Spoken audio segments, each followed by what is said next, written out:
Ladies and gents, he has achieved liftoff. A cannabis edible trip report by DBLR, posted to earbud.org October 14th, 2022. Consciousness. This has always been a topic of intrigue to me. In particular, ways and means of exploring and mapping states of consciousness to ordinary reality. The first reason, I pursue it for personal or spiritual growth. The second reason, practical knowledge in creating an artificially conscious mind, i.e., real artificial intelligence. In regards to personal or spiritual growth, I consider myself a spiritual person, but I don't subscribe to any religion. I've had mystical experiences in my teens, when I was a Christian, and similarly had mystical experiences in my 30s, without identifying with any religion. Consequently, I view psychoactive substances, shamanism, language, real-life experiences, etc. as useful tools in understanding consciousness and navigating the human experience. Despite the knowledge of the effects of psychoactive substances from researching the experiences of dedicated psychonauts, I rarely engage with any substances. I practice the art of flying with my feet firmly planted on the ground, which is a way of altering my reality through real-life experiences without the use of mind-altering drugs. With that said, I have previously taken a functional approach to CBD some years ago as a substitute for massages. This was solely for use after long and intense cycling training efforts, as it worked as a great muscle relaxer for me.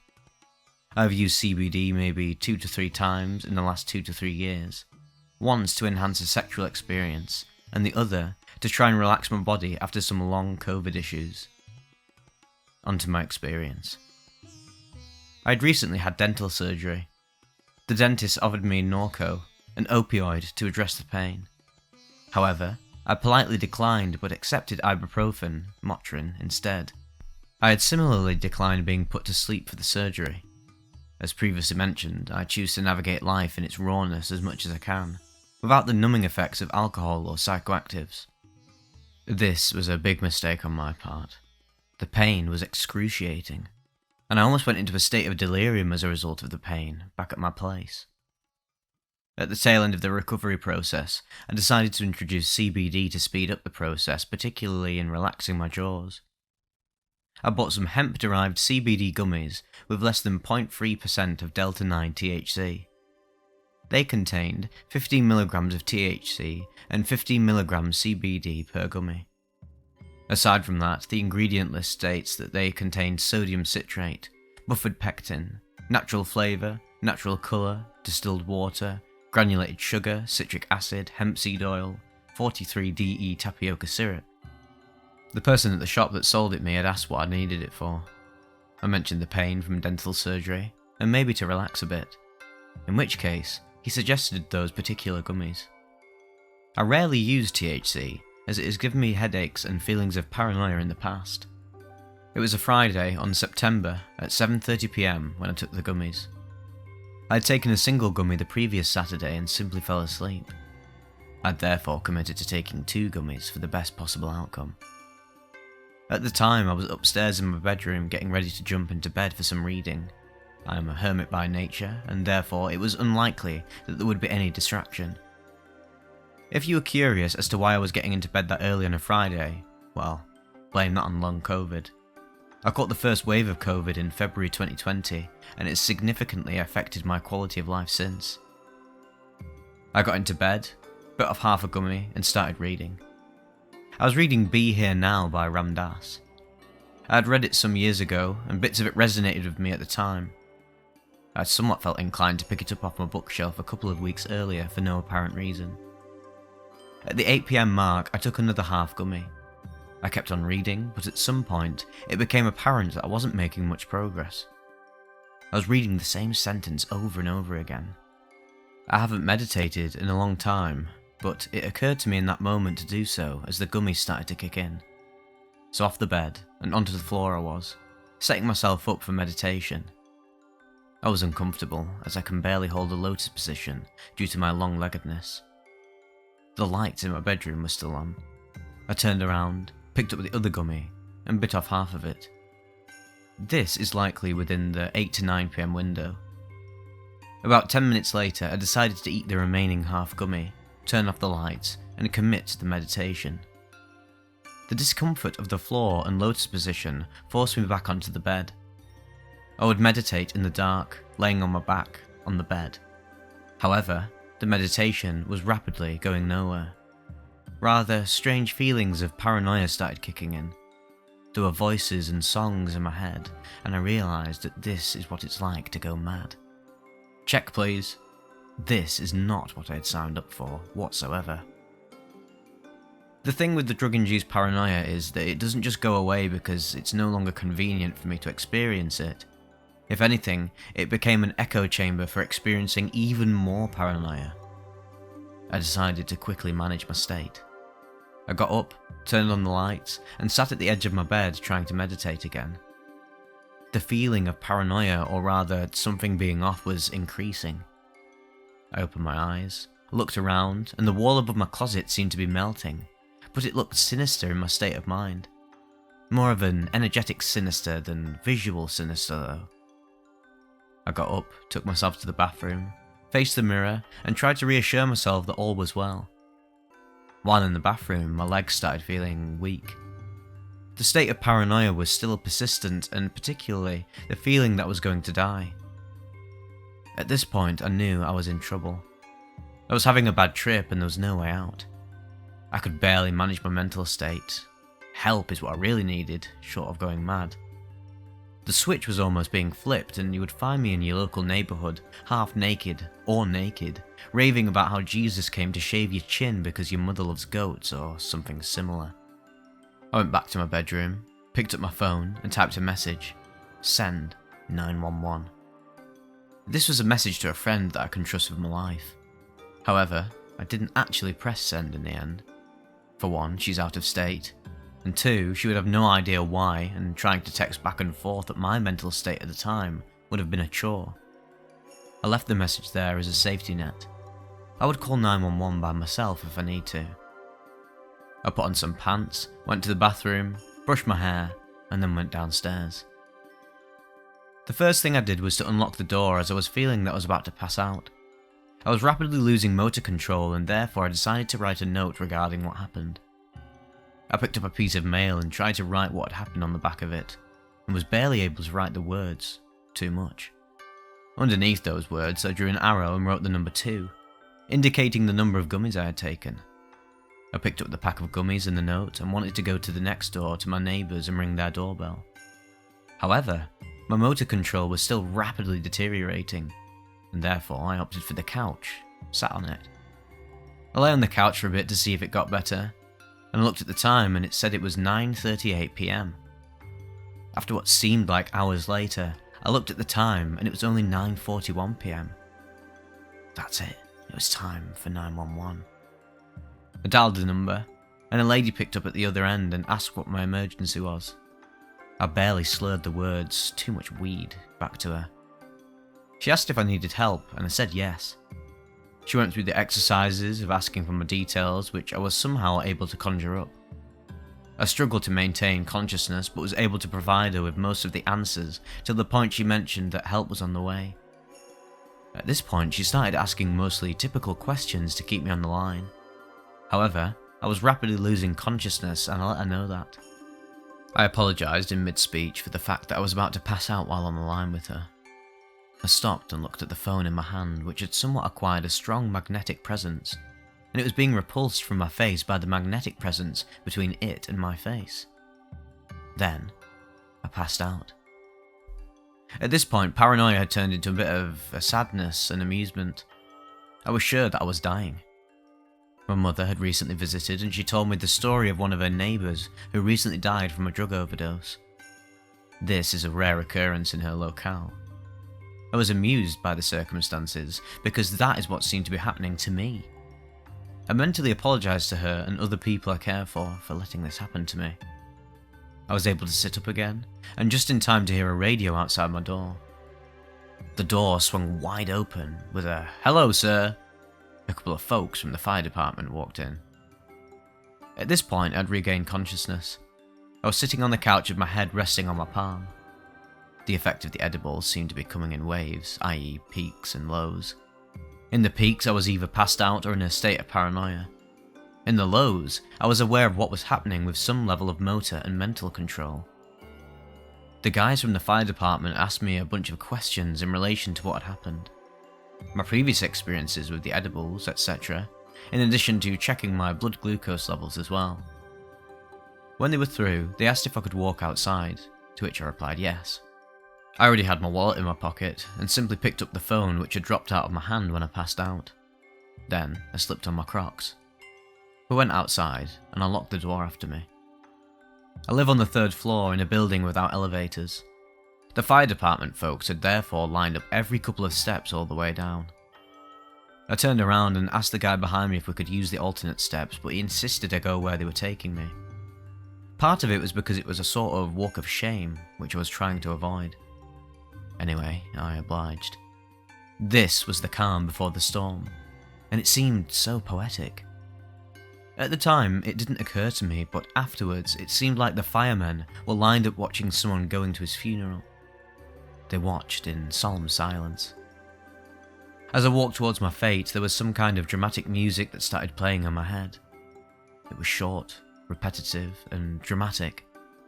I remember the tune, but the only lyrics I can remember out of it was, "This is how I shed my tears." I finally got to the bottom of the stairs and the paramedics were waiting. I was strapped onto a stretcher and rolled down the alley to the waiting ambulance. There were lots of firemen and police as I got put into the ambulance. The paramedic strapped me in and connected me to the machines to check my vitals. He then asked if I had a preference of where I wanted to be taken. I just mentioned my insurance plan and he suggested a place where they would take me. Off we were to the ER, which is pretty close to me. The inside of the ambulance was cool. The paramedic was on my left, engaged in reading my vitals. I was looking at the monitor in the ambulance and listening to the sound that was emanating from it. The dramatic music was still playing in my head, but mostly as a background sound. This was about 2.5 hours into the experience, which should have been somewhere around 10 PM. I had therefore consciously fought off the effect of the gummies as much as I could, on and off, for 2.5 hours. Even when I had passed out, I tried to regain control when I came back into consciousness. The tipping point of the gummies completely taking over never came in peace, as I had resorted to fight it off. I was hell-bent on maintaining consciousness, because passing out signified death to me, as per my earlier paranoia. Out of the blue, while I was still conscious and watching the monitor, I felt what seemed like my guts being ripped out of my body via the solar plexus area. "Ah!" I yelped in pain. This was somewhat of a cross between the sound of pain and an orgasmic release sounding thing. The next thing I realised, though, I was being pulled up by some kind of gravitational force through different kinds of layers, the last of which seemed like slime or oil, black in colour. This is similar to what you would see birds are so covered in, when there is an oil spill off a coast. The source of the gravitational pull started becoming visible as some kind of portal started opening where I was being pulled towards. The oil-like substance was all over me, and as I got pulled towards the portal, I was shedding more and more of it and turning into a light-like substance.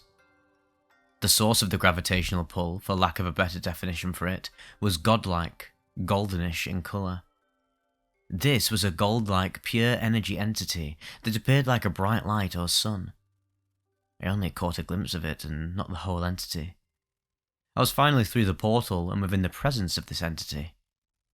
The immediate reaction was that my jaw or so dropped in shock and awe. Next, there was this perception that it was overwhelming to be in the presence of this entity due to its pureness of being. It felt like burning when you get too close to a fire, unless you happen to be of the same quality as the fire. Almost immediately I started falling backwards away from the gold-like energetic entity and portal. I fell back into the slime or oil-like glare and got covered again by that substance. I kept falling all the way till I regained consciousness. The duration of this was maybe 1 or 2 seconds in normal time, but it felt slightly longer within the realm that I was sucked into. As soon as I regained consciousness, which was immediately, the first thing I heard the paramedic say is that I looked like I'd seen a ghost. I wanted to correct him and say, God, not ghost. But I couldn't speak.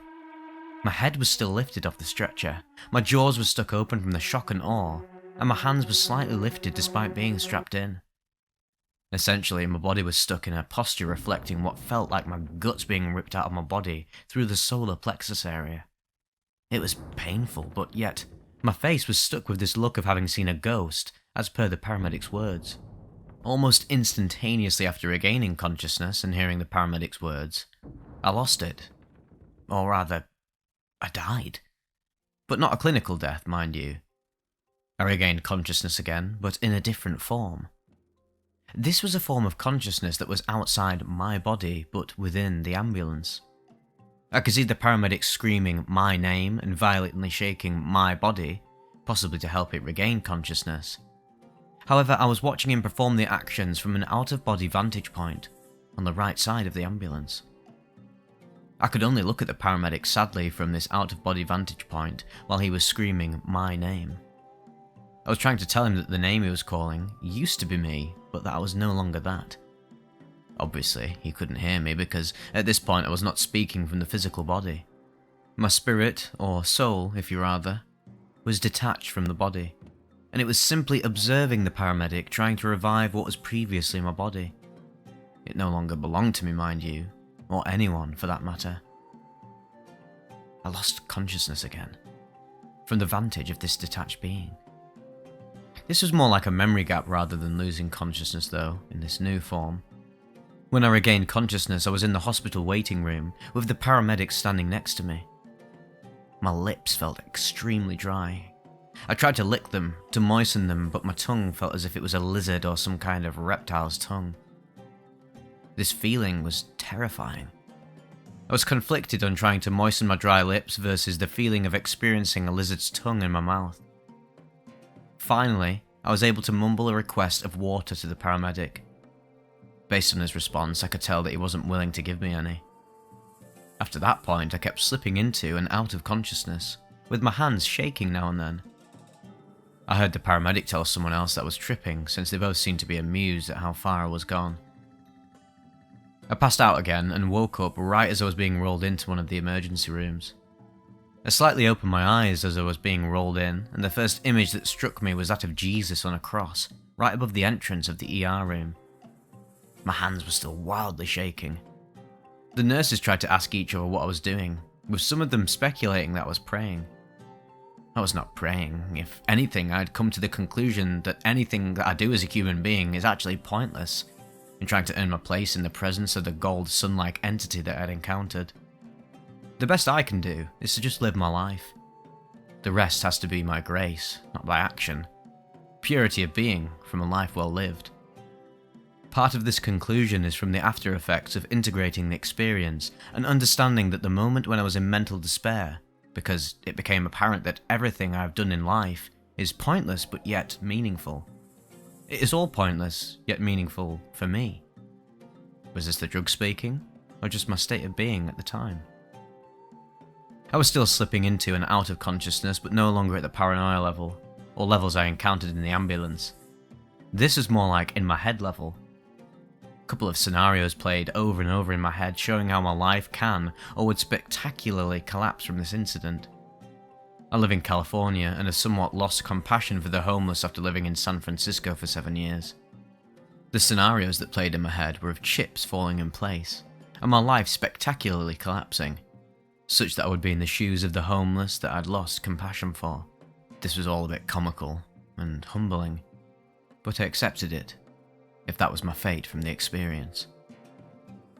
When I completely regained consciousness, I buzzed the nurses at the ER. An attendant came over, asked the time, and he said it was 1:05 AM. This is about 6 hours into the experience. He asked me to relax and go to sleep. When I woke up again, it was 3:05 AM. A nurse kept coming by to check on me since my eyes were open, but every time I couldn't speak. I could only barely whisper a word or two. This continued on and off till I was able to slightly lift the palm of my hand and acknowledge her as she approached me. A doctor came, checked on me, but I still couldn't speak. He asked me to move my eyes and I barely moved them. He cracked a joke asking if I wanted more weed. I cracked a smile but couldn't speak. I was discharged at around 7:30 AM in the morning, but I could barely walk out of the ER. The rest of the day was spent sleeping. 5 days later, on a Wednesday, I woke up with a strong smell of the edibles still in my system. I was dizzy most of the day, but no related hallucinations or paranoia, thank God. I was completely in my head, but the biology needed to catch up. A week after the experience at the time of this writing, I am still experiencing soreness or discomfort around my solar plexus area, where my soul, spirit, seem to have been ripped out of me. There is some overall body fatigue, and it seems to have re-triggered some long COVID issues that I have previously addressed. The day after the experience, I was almost at the point of losing my mind because of that single moment of rapture in the ambulance, and resulting spiritual conclusions I took away from it. Luckily, all the right information seemed to have been waiting for me, almost by coincidence. But as I already know from practicing the art of flying with my feet firmly planted on the ground, nothing in my life is by coincidence at all. It happens when it's scheduled, even if it is an accidental overdose. I came upon a page in Ram Dass's book which points to more or less the same experience I had but via LSD, i.e., somewhat making it to a heaven-like realm, for lack of a better definition, via the psychoactive substance, being found out to be a fraud, and almost immediately being thrown out. Additionally, a different book that I came across immediately after pointed out that the oil-like substance I was dragged through is likely a lower-level astral plane. The effect of the edibles, therefore, at the highest point, was to rocket propel me through multiple astral planes to what may be considered as a heavenly layer of an astral plane. It should be noted though that it felt more like the gold sun-like pure energy entity was pulling me gravitationally towards it rather than something propelling me from behind. I was merely a passenger on this unexpected ride. As of now, I am back to my normal life. For starters, I still don't subscribe to any religion, but my outlook on life has significantly changed after this experience. Aside from the regression into long COVID issues health-wise, my mindset seems to have taken a leap forward in terms of being less judgmental and having more compassion. Everything that I have been doing in my life seemed pointless after experiencing the pure energy entity. However, after coming across other data points and integrating the experience, I've come to the understanding that I just need to sit back and watch life unfold, despite myself.